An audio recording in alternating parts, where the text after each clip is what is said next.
So let's get started. Let's dive in. Today's content, we're going to talk about the performance culture. I did an event in July that I want to come back to and just do a quick review on. I'm then going to bring Jeff in, and he's going to talk about the performance meeting approach and actually slow down and how do you take a performance meeting in Q4, very tangible, and set yourself up with the right performance culture for 2021 with the right expectations, with the right mindset. You have to start there when you want to get your team into this performance culture. So we decided to make this very tangible to help support you in that approach.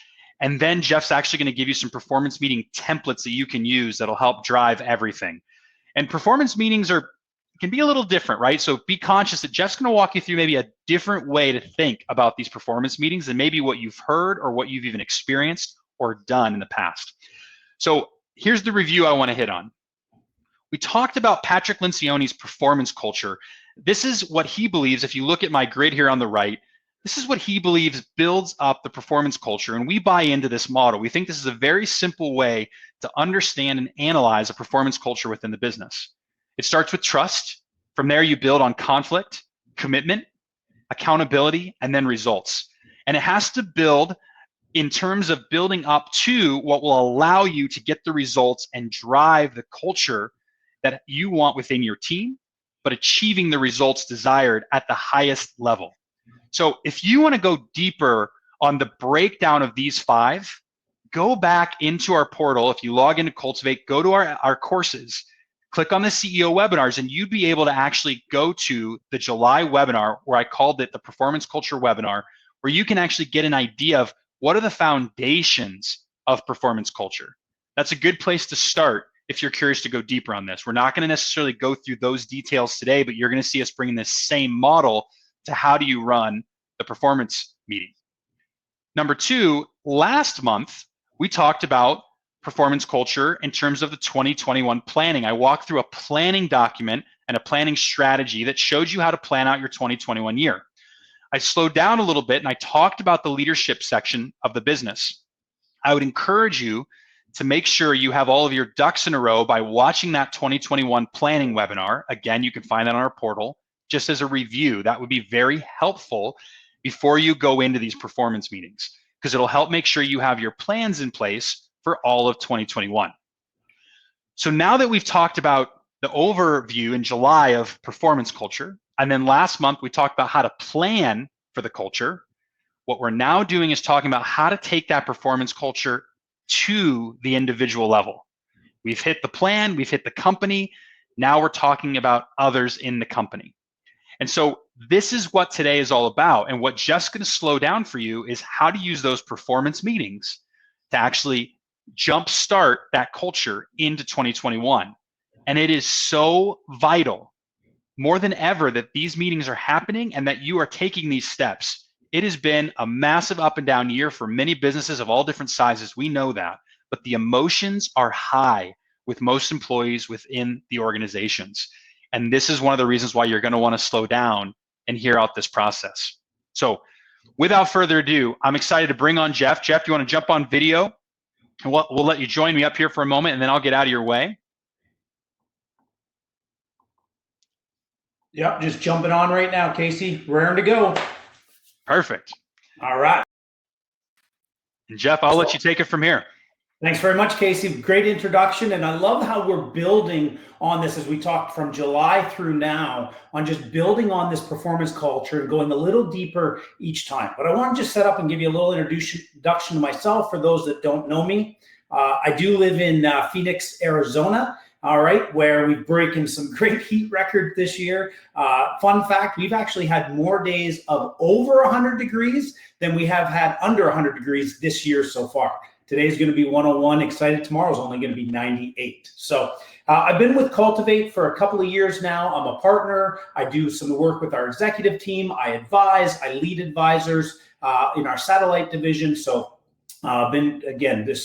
this kind of work is just something that I really love to be able to do. So to get the opportunity to come in and speak to everyone today and help people live their greatest life, both business and professionally. And I think as you as business owners think about those that you're impacting in your business, having a strong performance meeting is a way that you can impact to help them live their greatest life, both business and professionally. It's something that makes me a little unique. I am a 2-time Ironman. I've done some ultra marathons in the Grand Canyon. I've got another one that I'm planning upcoming here, October 30th. So in my final kind of preparation for that time. And something I'm most proud of is the relationships that I've built over time, within the business, personal. But here's a great, my family is obviously, like all of us, near and dear and most important in our lives. And just a great picture of my family here. I've been married over 20 years with 3 wonderful children. So, all right, let's jump into the content. So this is what I want you to get out by the end. So by the time we wrap up today, I want you to have a clear understanding of how to lead a performance meeting. All right. I also want you to have some templates to make it super simple that you can go out and start to execute to have these great meetings. And I want you to slow down. And before you jump off and get back into the crazy part of your day, I just want you to schedule a couple of minutes here to be able to schedule your next steps. And depending on what stage you are in your business, you might be the one actually doing the performance reviews, okay, the performance meetings. So you've got to schedule time to start to build out the schedule, start building the preparation, setting expectations, all that kind of stuff. You might be in a larger organization where you're a visionary or an influencer, where you're going to have to slow down and go, okay, I got to make sure that my management team, my leadership team can do these effectively. So what's the training? How am I going to utilize the tools with them, or have them watch this webinar to be able to teach and make sure that they're doing it effectively? So I want to make sure that you do schedule some next steps at the end today. So we're going to launch a poll here. I just want to kind of get a sense of where everyone is in their current stage. So are you currently having employees participate in structured annual performance meetings? So if we can launch the poll, you can see it just came up. If you can just go and pick the one that best represents you. Hey, you don't have any employees. You have employees, but you're not doing them. Some are being done, but they're not very structured. And you're doing them with all employees, and it's a great process. So just give a few minutes for that to, not a few minutes, another 30 seconds for those votes to come in.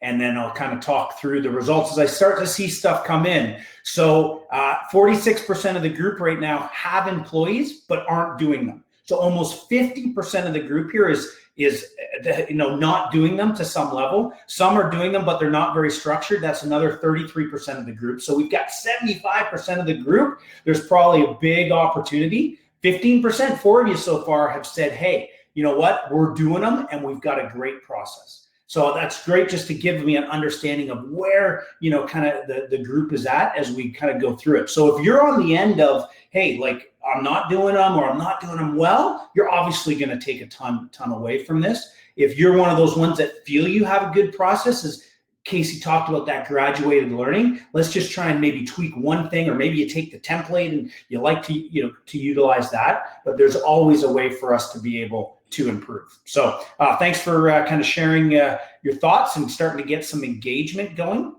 I'd love you to go to the chat box now. I want to get you involved early in this webinar. So go to the chat box. What are some words that you would use to describe your experience with annual performance meetings? So whether that's you leading them, that's you being part of them, all right? Like, what are some words? Good, bad? What's your experience? What are some words that you would describe? So Jeremy says uncomfortable, alignment, all right? What are some other words? Dread, worthless, all right? Good, we'll keep them coming. Keep those words coming here. What are some other words that you would use to describe your experience? Stressful, I don't like delivering bad reviews, so I don't think many people do.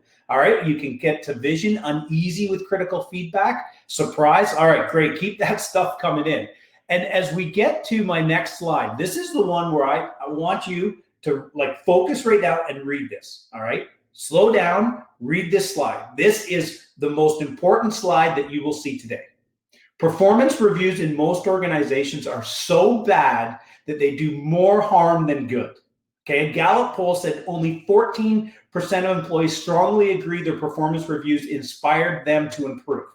All right, that is one scary stat, right? So if you're not gonna do them right, don't do them. All right, that's the big takeaway, right? And that 86% of employers out there are not doing them well, and they're not doing them that's going to inspire. And you look at a lot of those words that came in, we don't have a lot of great experiences doing performance reviews. Now, they are huge impactful part of the business to grow a performance culture, right? It's this feedback loop and connecting with the employee. And I'm going to talk about how to make them be successful so that you can get on to this 14% to really inspire.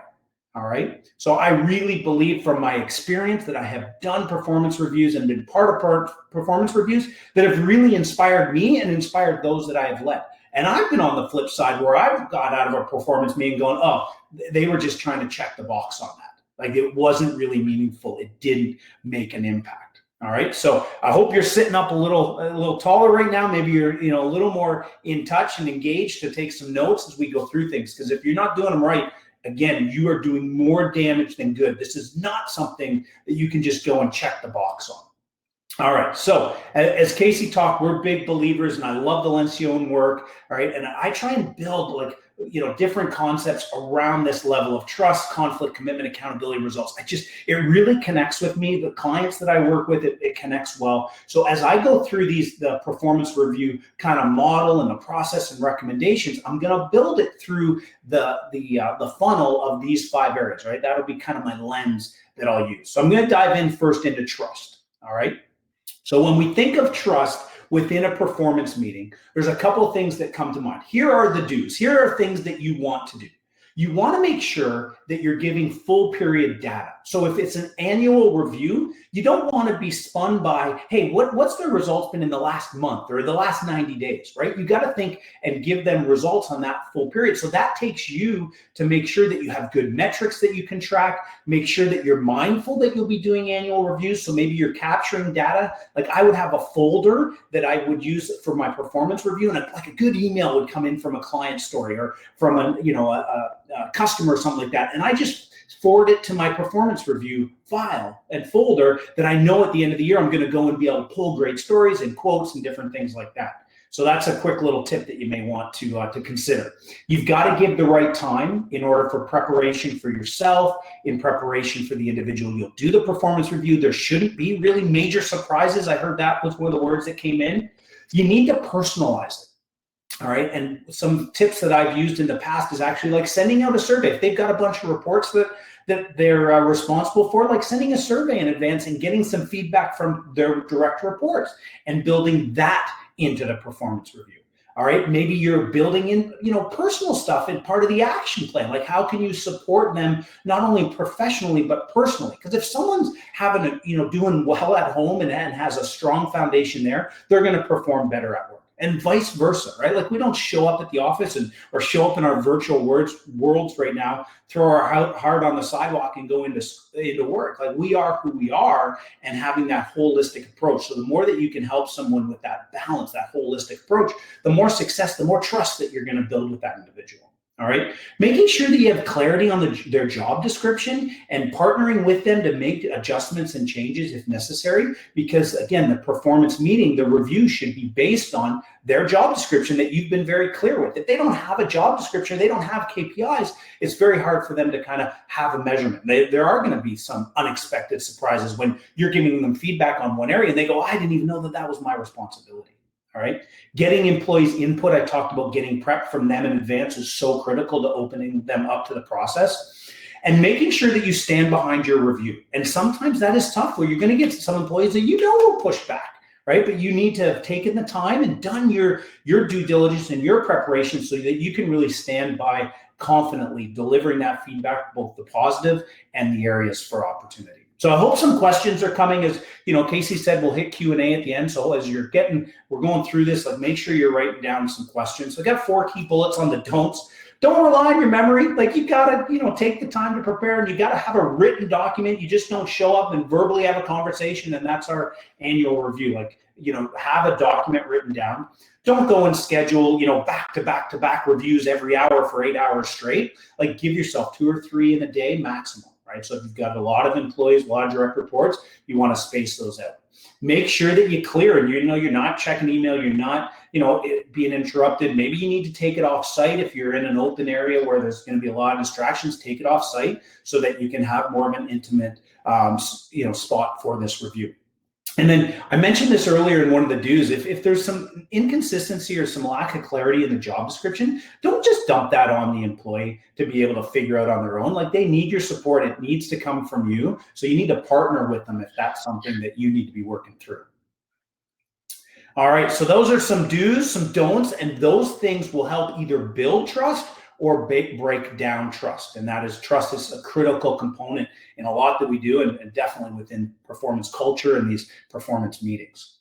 So if I get into conflict, now a word that many don't like and many like to avoid, right? So where do I come up with this conflict? Well, sometimes it is very challenging to deliver this, performance that was been poor versus what was expected, right? A performers, A players want to be held accountable. So if you want to drive A players in your organization, if you want to grow great talent, you need to hold them accountable. Conflict builds relationship.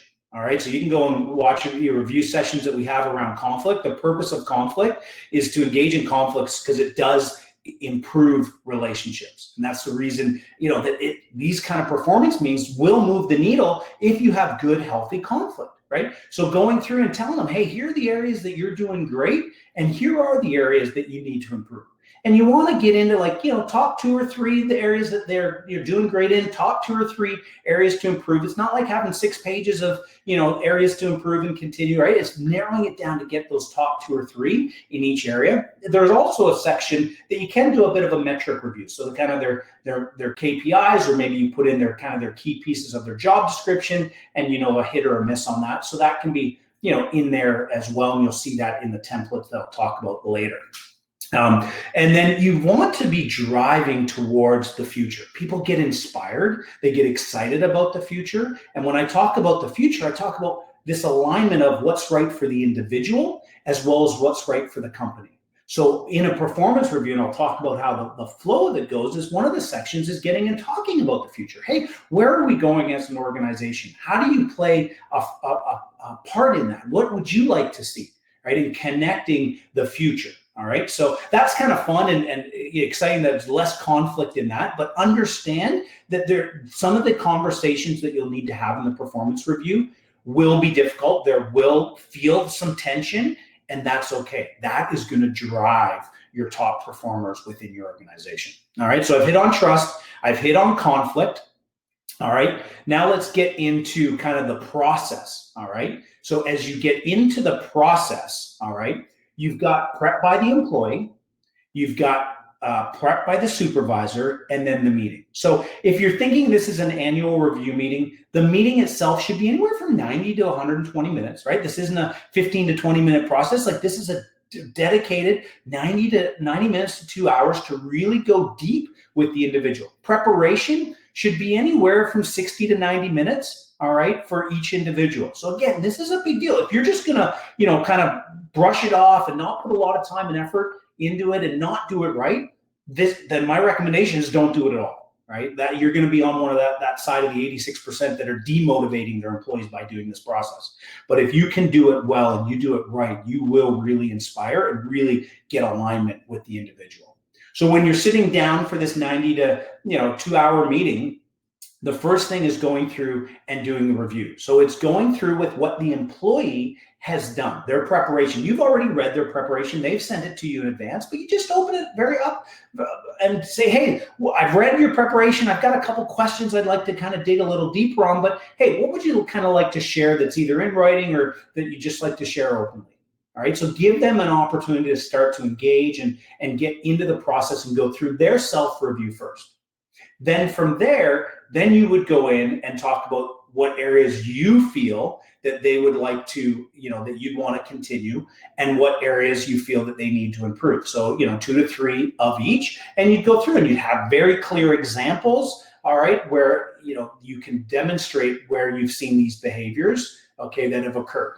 So that's the second section. Then the third section is getting into talking about the future. All right, so this is where you're starting to create some excitement around the vision of the organization, how they fit in, how they would like to get, be a part of that, and having some discussion around, the longer term opportunity within the organization for them.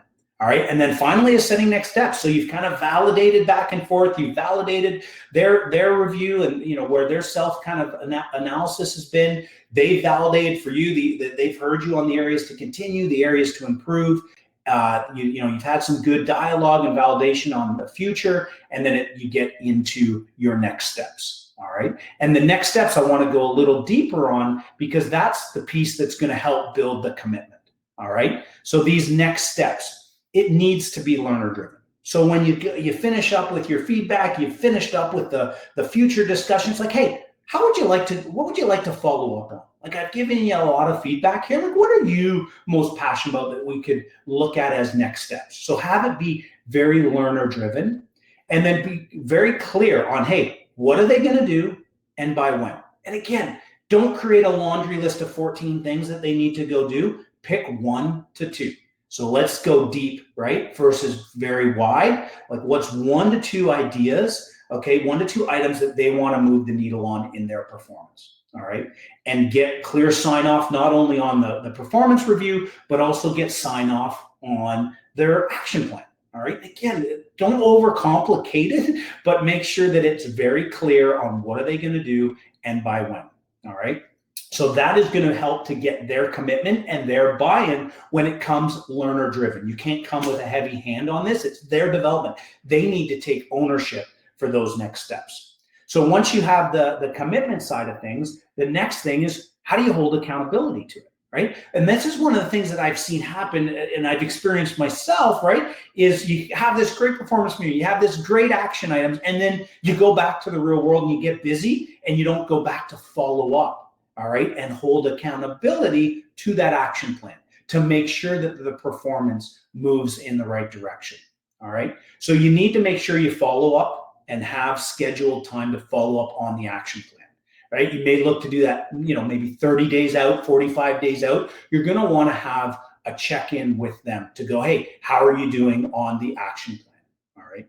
If there are critical deadlines, if they say, hey, I'm going to do X, Y, and Z, by this date, then you're making sure that you are building and scheduling that into your calendar to follow back up, right? To make sure that action items has been completed. You're going to want to support them depending on how big of a undertaking it is. You're going to want to help them kind of critically map out what plans and what has to occur in order to make sure that they can follow through on their action plan, and help them schedule it, all right, and get it into their calendar so they're following through, all right? So making sure that you're following up is absolutely critical as you start to continue to go through this process, so that it becomes something that you're closing the loop. All right. You do all this hard work, you do all this preparation, you have a great meeting. You've got to close the loop and be able to follow up. With those that I lead, I am in a practice of doing 90-day reviews. So, kind of every quarter, kind of taking a look and going, hey, what was the performance last quarter? Right now, it's not as in-depth as an annual performance review, but it's a good check-in for 90 minutes every quarter to just go, hey, what went well last quarter? What areas are you looking to improve upon? What's 1 or 2 action items? And then, okay, let's set up that reoccurring to occur in again, another 90 days to check back in. All right. And that's outside of, your weekly accountability meetings and that sort of stuff. So that's on the accountability side of things. So really critical that you're closing the loop. All right. And as you get into results, right, like this all builds to getting results. And as we've talked about, the first thing is making sure that you've got clarity, all right, on what is your plan for 2021.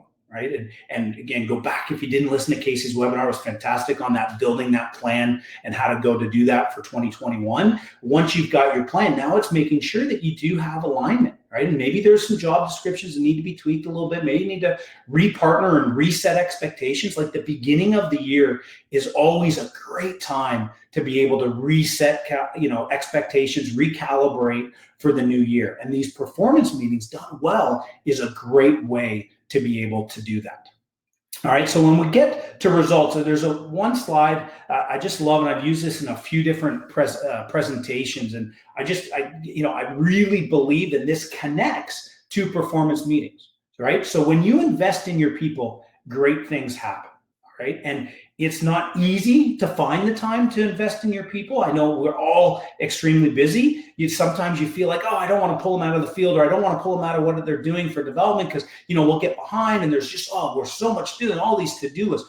You need to be able to slow down and be able to take the time to invest in your people, all right? When we think of a performance culture, we think of building trust, we think of moving it all the way through to getting results, all right? When you slow down and when you invest in your people and do it right, you are going to decrease employee attrition. Absolutely.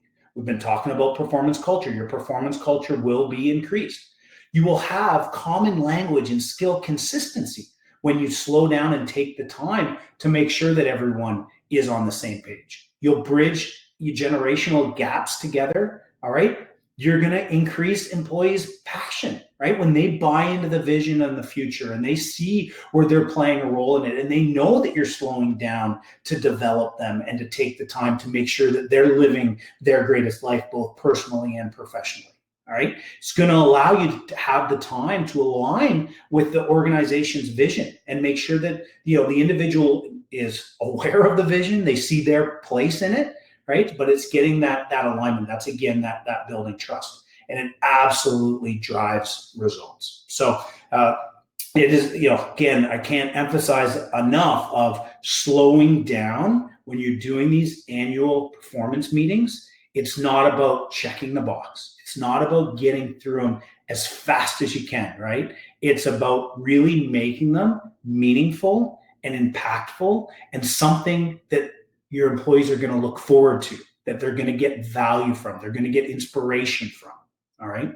And as I mentioned earlier, you may be on the call today, depending on what stage you are on your entrepreneurial journey, you may not be the one delivering all of the performance meeting and the performance reviews to your employees. So you're going to need to slow down and schedule and make sure that you're skilling up your team, that you're getting the same common language, to make sure that there's a skill consistency, that everyone's using the same templates, to make sure that everyone within your organization is on the same page.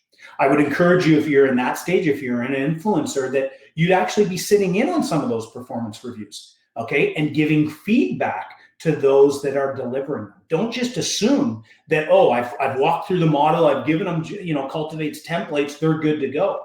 No, I really encourage you to sit down and actually listen in on one or two and provide them some written feedback, provide them some direction so that you know that it's consistently happening well within your organization. All right.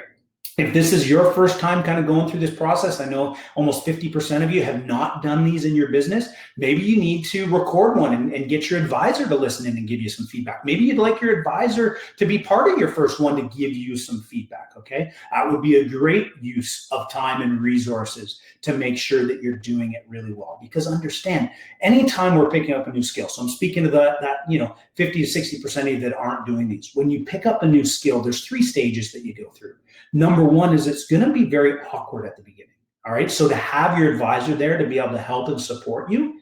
All right. Once you get through that awkward phase, you get to mechanical, right? Mechanical is like, hey, I'm following the model. I can check the boxes. Okay. You're right. But it's still, it still doesn't feel like it's, that final stage, which is natural. So you're going to move from awkward to mechanical to natural.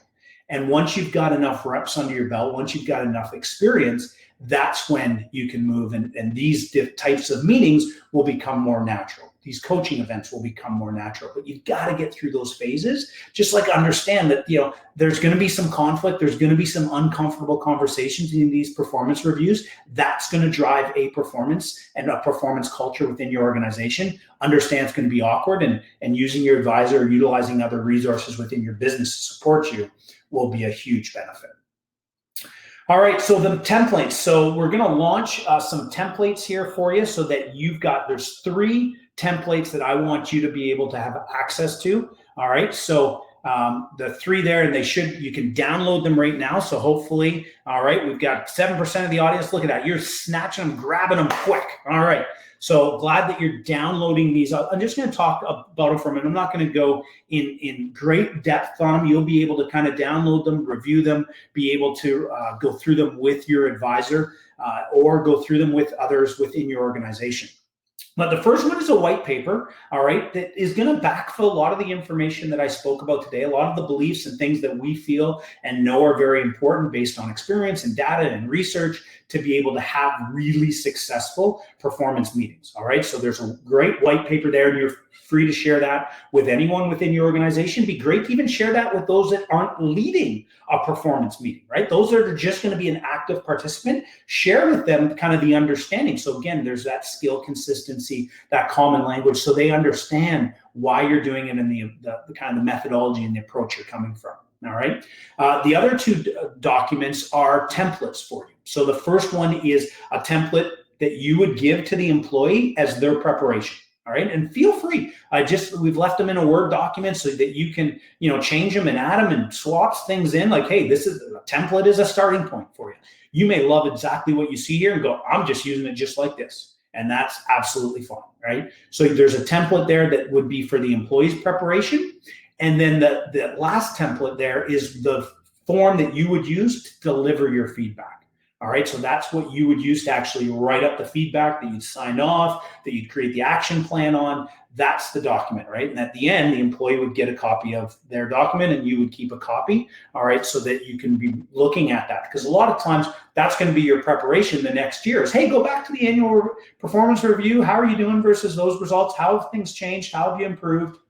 All right, so they can be a good starting point as you move in, and this becomes part of the DNA and part of the ritual within the business. All right, so again, as you've downloaded, see a lot of people have downloaded those, and we'll have some time for some Q&A if you have any specific questions, or again, you can always bring it right to your advisor.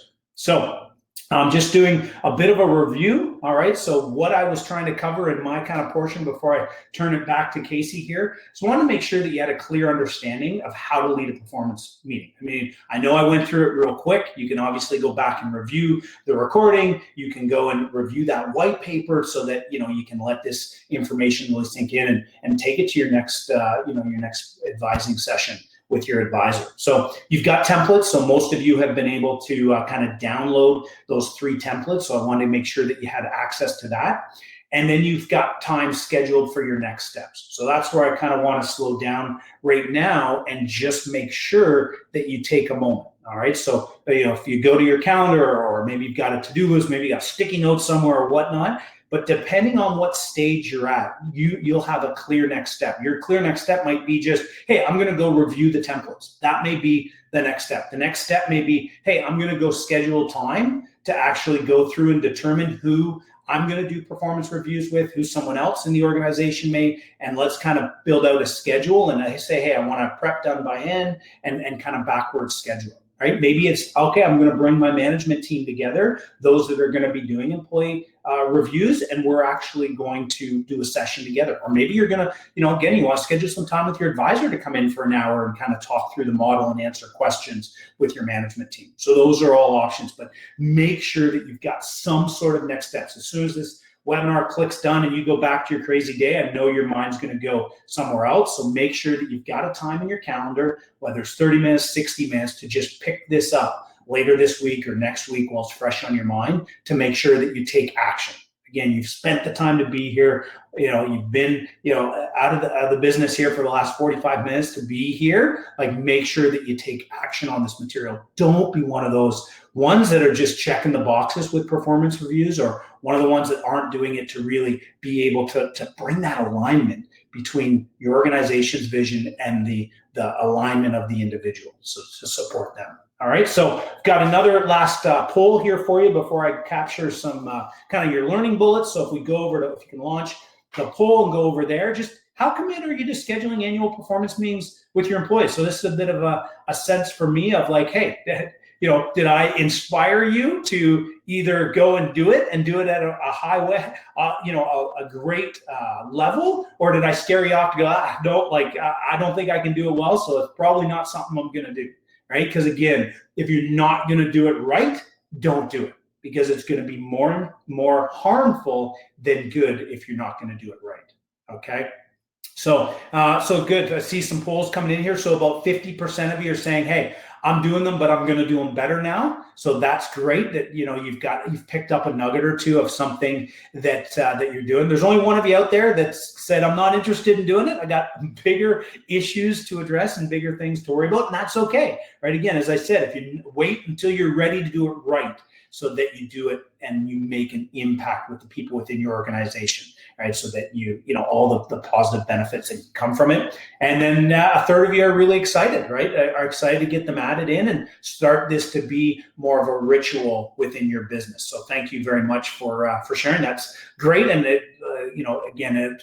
grateful that I've been given the opportunity to come in and connect with everyone on this today, and good validation that there's some nuggets and some takeaways. So I'd love you to go to the chat box, and then I'm going to pass it back to Casey, and he's got some slides to take us through, and then we'll be able to do some Q&A as well. But just go to the chat box, and can you just put in there, what's one or two things that you never want to forget in regards to performance meetings based on you taking the last 40 minutes of your life to be here with us today? What is one or two things? So again, go to the chat box, please stay engaged. And if you can just kind of validate what flows through you will stick to you. So if you get, if you're writing it, it'll, definitely will stick a little bit more. And maybe someone else that's, listening in here or watching will kind of pick up something that they saw that you didn't, like, oh yeah, that's a great takeaway too. Make sure that they're snatching something as well. So yeah, A players want accountability, make sure it's learner focused, take the time to prepare. I'm seeing preparation come in a lot. That's great. Usually when you put in a good, put in the time to prepare and do it well for yourself and for the employee, that meeting will be a lot more successful. So again, more preparation. Okay, excellent. Well, keep those rolling in, and Casey, I'll slide it back to you, and you can jump on and continue to take us through. Jeff, thank you.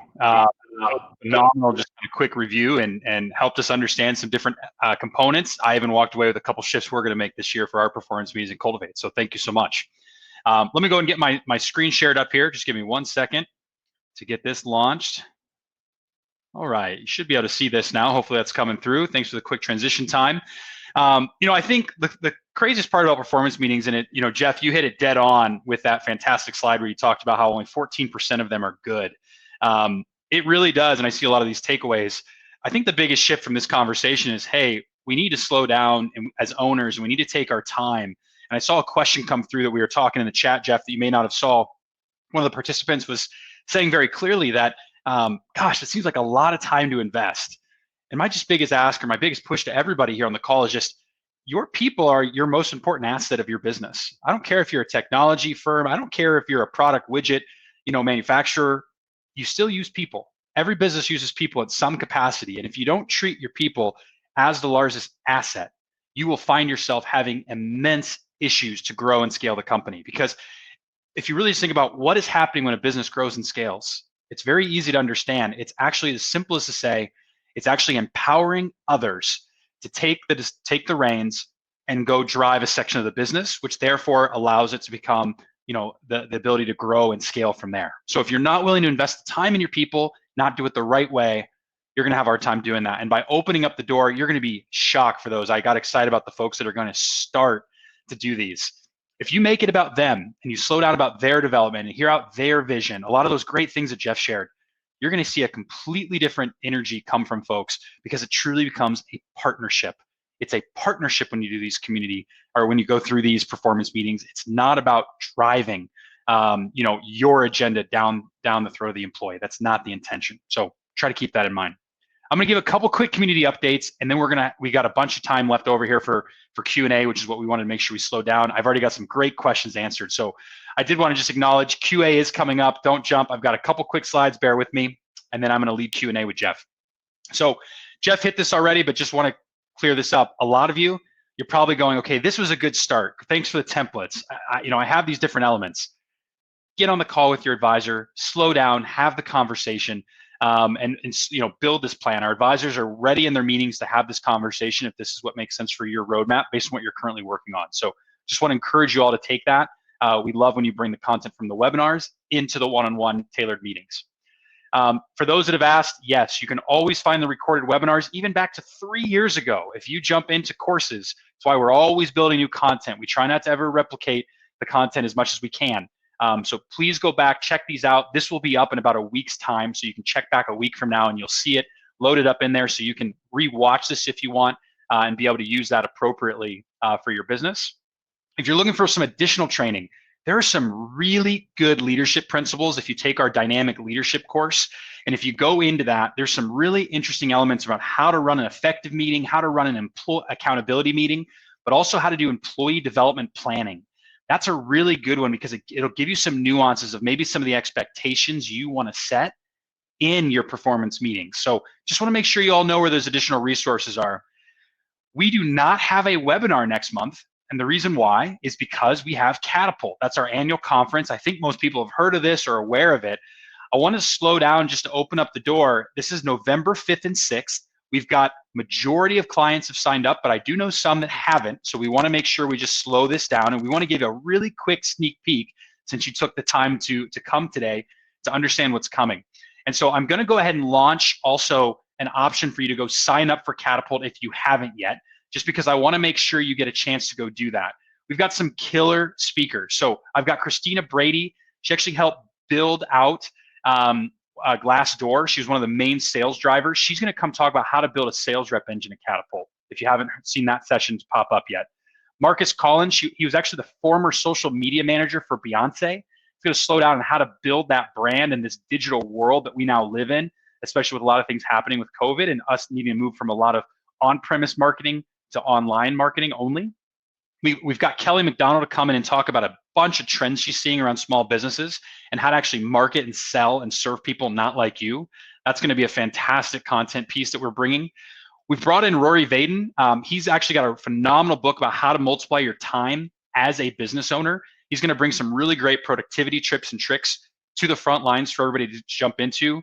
We've got Sarah Ross coming in. She's going to be talking about what's your vitality factor as it relates to you as a leader, and how do you take that to your leadership approach within your team or train that to the leaders within your organization.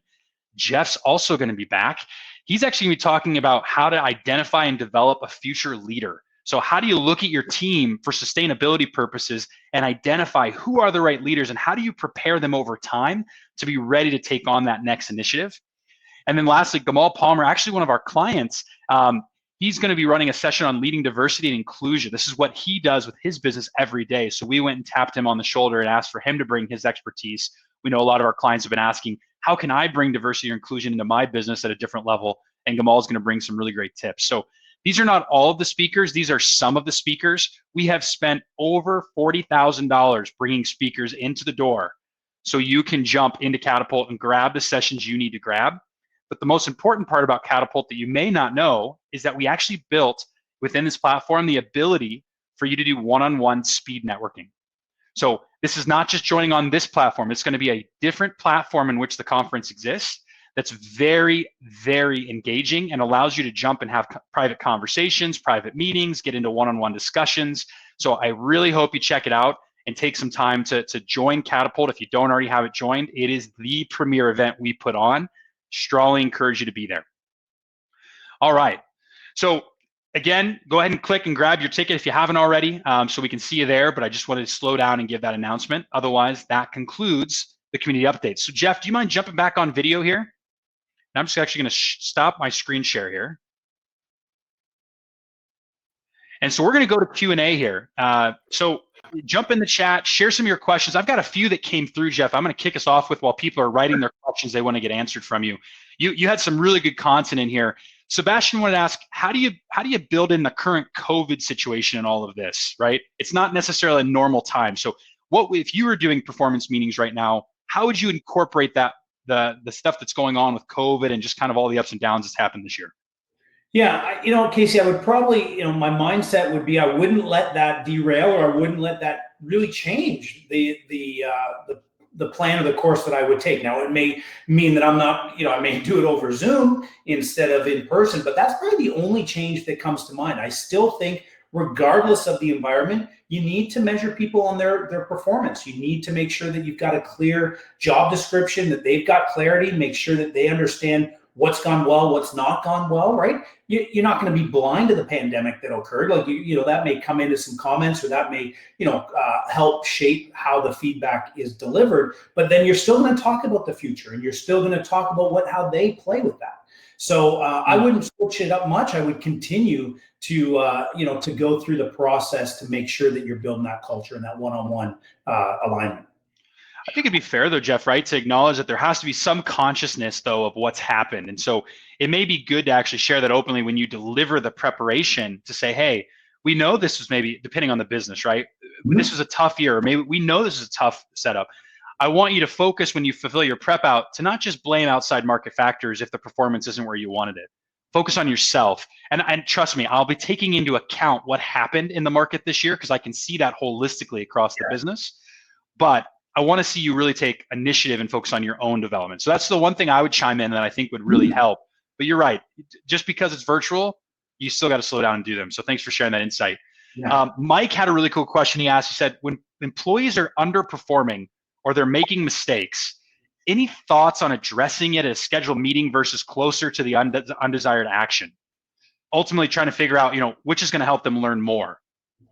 Yeah, well, I think there's a great opportunity. The more that you can catch things in the moment, right? Like, again, addressing the conflict in the moment versus 30, 60, 90 days later, I think is very critical. So if you're already in a kind of a rhythm or it's a ritual within the business that you're doing weekly accountability meetings or monthly accountability meetings, whatever it may be, yes, you are absolutely going to want to address any conflicts or address performance issues at that point. And it's okay that maybe you've mentioned something 2 or 3 times throughout the course of a year, and that's still going to show up in the annual performance review because it's one of the biggest items. Again, you're taking 365 days, you're trying to boil it down to go, hey, here's 2 or 3 areas that you are just amazing at. Please don't stop. It's a huge impact to the organization. You're doing amazing. And here's 2 or 3 items that, man, we really need to see a shift in to be able for the organization and for you as the individual. Yeah, I think, the hardest part for the accountability, I know a lot of people chimed in there, Jeff, right? When you were saying, well, what does this mean to you? A lot of people, surprise, dread, there's some negativity that got pulled through. Yeah. And I think one of the things that I've always seen is that when I've worked with employees in our company and they go, what's your definition of a performance meeting? Right? Usually they're like, well, this is where you tell me how much I'm going to get paid. Yeah. That's usually what I hear, right?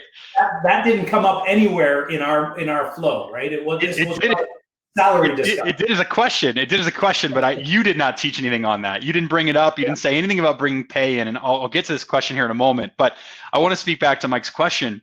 What I found really interesting about that response, and I know I felt this, is that a lot of employees can absolutely feel like, okay, this is just where you're here to judge me. I think the best thing you can do when you're trying to hit accountability, especially if you're trying to figure out when do I do it throughout as well as at this performance meeting, I like to make the performance meeting so much more about the collaboration of the partnership. So it's, you need to come to bring me feedback. I'm coming to bring you feedback. A performance meeting is not one way. It has to be both ways. And that's what makes so difference of if somebody's really done something wrong throughout the year, you're having accountability discussion, you're going, this must change, this performance must shift, etc. The performance meeting, I have performance meetings with people that I want to see thrive and I want to see grow and succeed within the company. And I want to see these people take on more. I want to see people achieve greatness in the following year and inspire them to do that. And I know it's got to be a two-way street. I don't necessarily do performance meetings in a way of saying, you're a low performer, you better hope you get to stick around. Mm-hmm. I believe that sits in a different meeting. That's not necessarily the year-end performance meeting, because that would mean, why haven't you had that conversation with that person? Why haven't you had those accountability discussions throughout? And I know somebody shared it's a surprise. It's like, should never be a surprise. Yeah. And that when you walk out of a performance meeting and the employee feels that, man, it's kind of what I expected, or there wasn't any surprises, that's a good thing. Like, that's how it should be. That means that there is good trust and alignment, but you're just going deeper. You're spending the time to create that action plan for next steps. Yeah, that's great. So Graham is the one that kind of threw in a question here to talk openly about, hey, I've read some conflicting opinions, right, on linking performance reviews to salaries and benefits. So can it be considered to lead them to focus on the wrong aspects of the process? Just what are your thoughts on this? Like, what's your true thoughts of when do you do this? When do you not do this? What's your role? Yeah, I would never bring in the discussion of salary or benefits into an annual performance review. That should be a separate meeting that is completely separate. Because if you go in and, again, think about it, everyone wants to know, hey, what's the pay, what's the benefits? Like, if you're like, that's going to be the end of the meeting, then they're just going to be checked out. They're waiting to have that because they're thinking about how can they, plead their case to get that raise. And if you start the beginning and it's not delivered on how they want, right, then that's going to derail the back end of the meeting, right? So it needs to absolutely be its own separate meeting, right? It could be part of the action item and part of the next steps, but separate those. Absolutely separate the benefits and salary discussion from the annual performance review. Cool. I mean, just to chime in, I feel the exact same way. For me, it's always been do the performance meeting and then schedule the compensation meeting. I also find that if you're having compensation at the end of year discussions, you might be running your business very transactionally with your employees. I find it's actually a bit better to have conversations around compensation throughout the year and to be having conversations of what's their earning goals, what are they working towards, have they thought about next year? I generally want to know what people's comp goals are, 3, 6, 9 months even before the following year, to understand, so we can actually get them and use that as leverage to help them understand what they need to focus on to be ready to roll into that next year. People just put so much pressure on that fiscal switch over around the holidays, right? So I totally buy into what you're saying. So I have a question, Jeff, that I wrote down when you were going through your presentation. You didn't talk anything about like qualitative feedback versus quantitative feedback. Yes. And one of the things I've always struggled with is two-part questions. What's the value of the quantitative in addition? I mean, qualitative is great, right? Writing it out, putting the description, putting the examples, I get that. But what's the value of the quantitative feedback? And then I have a follow-up question after you answer this. Well, I think having both is important, right? I mean, you need to have the critical KPIs, right? That is what is the job performance KPIs and how did you stack up against those, right? Yep. How did you stack up against the key job description, right? The key duties of the role. How did you stack up versus, kind of the mission and the vision and the values of the organization? Like, I think all those things are really important. I think I mentioned it, and I've done this multiple times in doing and preparing for performance meetings, is bring in third party insights, right? So doing a survey, right? Going and talking to a few people that they report to directly, talking to some of their peers, like going and saying, hey, talking to the other management team members and going, hey, what's your perspective of this individual from where you sit, right? So getting that outside perspective to be able to bring that in, I have found is also very, very valuable. So I think it's pulling, multiple strands of information, facts and feelings to be able to have a great performance meeting. Client facing even too, right? If the employee's client facing, go get client feedback, pull that in. Never try to provide the feedback always from you. Always what you're saying is incorporate these third parties. That's what makes the feedback more holistic. And that's actually what's going to help the employee be more open to the conversation. Yes. And because you're coming at it from a place of action, not shame on you, you're coming from a point of, I just want to help you get better. This is a development opportunity. They keep open-minded. That's where quantitative really can pull in, is because you can't argue quantitative data. Yes. Qualitative, it can come off as an opinion. It's very hard to share qualitative as, a fact. That can be very difficult, which is fair. So here's my follow-up question. Then I think we're going to wrap up unless anybody else throws another question in the chat. If you do, we'll stick around and answer it because I know we're getting close to time and several people are going to jump for their next meeting. But here's my follow-up question. So in my world, right, I've got a lot of leaders who are delivering performance meetings. And there's probably other business owners on the call that are experiencing that same thing right now. Yes. One of the hardest things I find is how to take those quantitative numeric measurements and provide even feedback consistently across leaders to where they're viewing the same expectations, they're viewing, and measuring success on the same elements across multiple leaders in terms of providing, the valuation of skill or performance. Any thoughts, any insights to what you would recommend for businesses that may be dealing with that as they try to get this involved with their larger organization? Yeah, what comes to mind is having some open discussion around it, right? And so if you're leading 4 or 5 managers and they're all doing performance meetings, like, again, I said sit in on 1 or 2 of them to be able to kind of give some feedback. Maybe that you set the timeline up that, and you as the leader schedule time that you want to read through and review everyone's performance review before it's actually delivered. So again, this is going to take time. This is going to take planning. But if you've got a large organization, I mean, hey, for you to go read a 2 or 3 page document. So if someone's got 5 employees, you got to read 10, 12 pages. Like, that's a good investment of time so that you can see the consistency, you can deliver and give some feedback before that performance meeting actually happens. So I think you can do some work upfront, or you can actually be part of some of the meetings live and have some debriefs to make sure that you're getting that consistency. I think that's great. I mean, we can take that message and apply it to the whole thing of what you shared. This will kind of be my wrap-up comments here, Jeff. When we have a team, slow down, have that conversation, get alignment on the process before you go out and deliver. Even if you're the one going straight to your employees, and then each leader, go have a conversation with all your employees, get alignment of how this is going to work, and roll this out. I see this great comment from Sebastian saying, it's such a simple idea to just have a two-way conversation that kind of shifts it for me in terms of a business with 5 employees. That's great, Sebastian. What's great is those 5 employees, you still have to slow down and explain why you want it to be a two-way conversation. And you're going to have that partnering first, because they're still in their head going to think about all the other performance reviews they've had from other leaders or from other companies before working with you, which is why, Jeff, you talked about the common language and that common skill assessment. So everybody's clear of why are we doing this? How do they go? And what's our process? They'll help you. Your employees will help you follow this process. It doesn't have to be awkward or uncomfortable. And I just think that's a really great note to end on. Any final thoughts you want to share with us, Jeff? No, I just, again, I'm grateful that given the opportunity, Casey. So thanks for bringing me on. This is something I obviously feel very passionate about. And again, when you do it right, it makes a huge impact for the organization and for the individual. So trust us, slow down, and work with your advisors to make sure that you're really delivering these at a high level, and bring them in to the conversation to be able to support you. Because I think that getting that extra perspective will really help.